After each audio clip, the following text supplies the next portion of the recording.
quickly, rather than hogging this, I'd just like to say, Marcus, you said something right at the very beginning. You said, I do not doubt that man landed on the moon. Is that correct? Correct. So, in fact, you are not advocating that man did not land on the moon? Correct.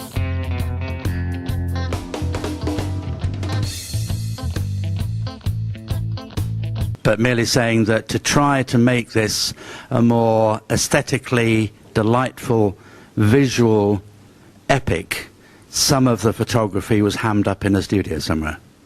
The Apollo record was enhanced. The Apollo record was enhanced, but you're not actually saying that they didn't land on the moon. There is more than enough evidence that I'm persuaded by, specifically, as I say, the photographs of the Lunar Reconnaissance Orbiter, which show the landers where they're supposed to be. I've checked the Apollo photographs overhead and compared them to Lunar Reconnaissance Orbiter photographs of the same mission. The pattern of craters matches, the position matches. The only thing I do object to on it is that they are such poor quality photographs. They're abysmal. You've got to think that the height of this room, the width of this room, the lander, and all you see is a few blotches. In 1966, if I can get the photograph up here of the rolling rocks, they could photograph something better than that then. What's going on with this Lunar Reconnaissance Orbiter that they can't get decent photographs? What's the diameter of the rock? 25 feet. Okay. And 75 feet. There's two of them. There they are. Right. But the lunar module is about 14 feet across. Okay. So it's lots more. These pictures are actually taken from Apollo 15. Yep. They were taken in the 1970s as the command module went round and round, and you can even see that the pictures taken 40 hours apart show there's the shadow, which is a lot shorter later on, and you can see where the soil has been disturbed. So that was back in 1970. Both Apollo 15. I'd just like to add as well, Jerry, to support this even further, is that I have ITEC images taken from the metric mapping camera on later missions, which actually showed the rover tracks. And I do forget right now which mission of a preceding one it was, but I've got those in my collection, which are the actual rover tracks which showed up in the metric mapping camera of a previous mission. So we were taking pictures of ourselves taking pictures way back then, but as Jerry said, you know, when you look at some of these, there is some ambiguity with regard to, and it would be great if we could get much better images. But we were taking images of those tracks back while these missions were still running. Okay. Any more comments, questions? I think we'll take two more if we have two more. Thank you very much. Marcus, on one hand, I'm so utterly impressed by the amount of time you've put into examining all of this evidence, because it takes a lot of work. On the other hand, it wouldn't have taken much more work to come and talk to the sort of people that are in this room tonight to get answers a long time ago to the questions you've still got. And the problem I have with that is that going out and communicating this sort of stuff without all the answers is very damaging, and it's a form of cultural vandalism, I think. I'm just somewhat disappointed by that, and just wondered what your reply is. That's a very fair point, actually. I'm glad you raised it, because I don't often get asked that question, because I very seldom would address an audience such as we have here tonight, which is why, A, I was extremely nervous about coming here, and B, I put a lot of preparation into it. We only saw about half the pictures I've got, because I keep chattering on. Whether it's cultural vandalism, that depends on your viewpoint. Obviously, everybody here supports and believes everything, or virtually everything, that the Apollo program has reported. I choose not to believe everything I was told about it. Doesn't mean to say that I'm trying to find fault. Well, I am trying to find fault. I want to get an answer. If I can question it and then be proved wrong, and Dr. Baker has made a very good attempt at that tonight, and I thank him for that. If I can then start looking at it. Now, my day job is a publication of a magazine, as we were told at the beginning. It doesn't just deal, in fact, we've never published anything on Apollo. We publish things on other matters, specifically ancient history and health issues and a bit of politics and all the other weird stuff that goes on. There are a lot of people out there who like this weird stuff. There's a lot of subscribers. I happen to find it interesting. Now, it's not to...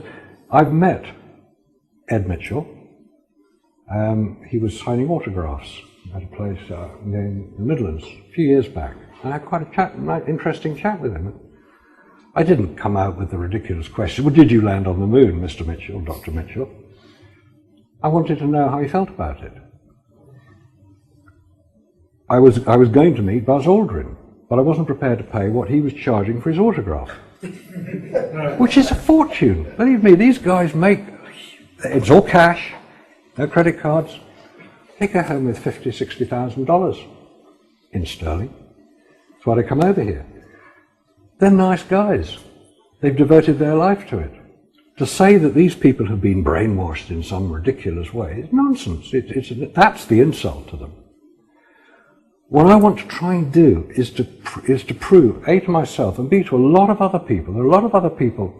When I've been talking about this subject for 20 years, thereabouts, when I first was advised, there's something strange about the Apollo record. I thought, come on, and that's where it all started.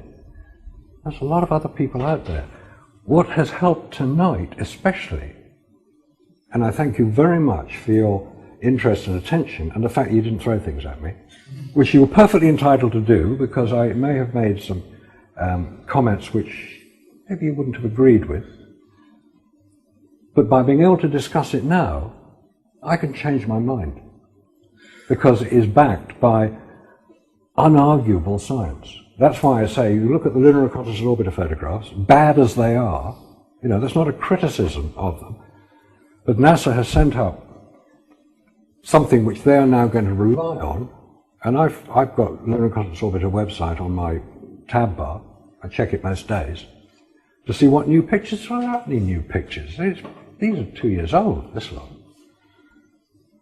NASA like the publicity that comes with people discussing their activity. And that's what I do.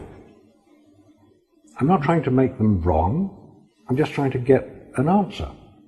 And there are so many anomalies within the whole Apollo record, which I've tried to show a few. There's a few more there's many more that are available. And at the end of the day, hopefully, we'll get the truth. And what Jerry has been able to show me as well is very interesting. It helps. All of this helps. Can I ask a question? I'm interested as to why these questions came up when they did. It was roughly the 1990s, early 1990s, yes. 20 years after the lunar landings. I mean, why do you think that happened then? Why didn't it happen earlier? The first mention I heard of the possible doubts about Apollo was actually an American. He was giving a talk, which I happened to listen to, and he almost in passing, he wasn't talking about Apollo, he wasn't talking about NASA even.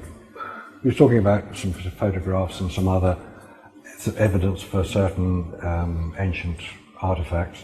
He said, oh, of course, the Apollo record, well, you just have a look at that, you can tell the photographs are not real. And I thought, oh, well, come on, what's he on about? I've used the cameras and all the rest of it. And that's when I started. And whether I was right or whether I was wrong, obviously I know people who've also put a lot of time and work into it. I'm familiar with the work that they've done. There is a body of thought which does believe that nobody went to the moon. I don't happen to agree with that. I'm glad you make the point, you've asked the question, and I can publicly answer it, because I know when we first discussed this talk, and the original description I had for my talk was posted, there was quite a reaction. Okay. I think what time for one last comment. Any takers? No? Sorry. Yeah, I sometimes think there is no historical event so well established that somebody won't say it didn't happen. There are people who say the Titanic didn't sink. I have an entire book arguing precisely that. That Elvis Presley didn't die, that Diane Dodie didn't receive fatal injuries in that Paris underpass. And I remember thinking at the time of the Apollo flights, I wonder how long it will be before somebody says, it was all faked. Well, I didn't have long to wait. Thank you. Well, I'd like to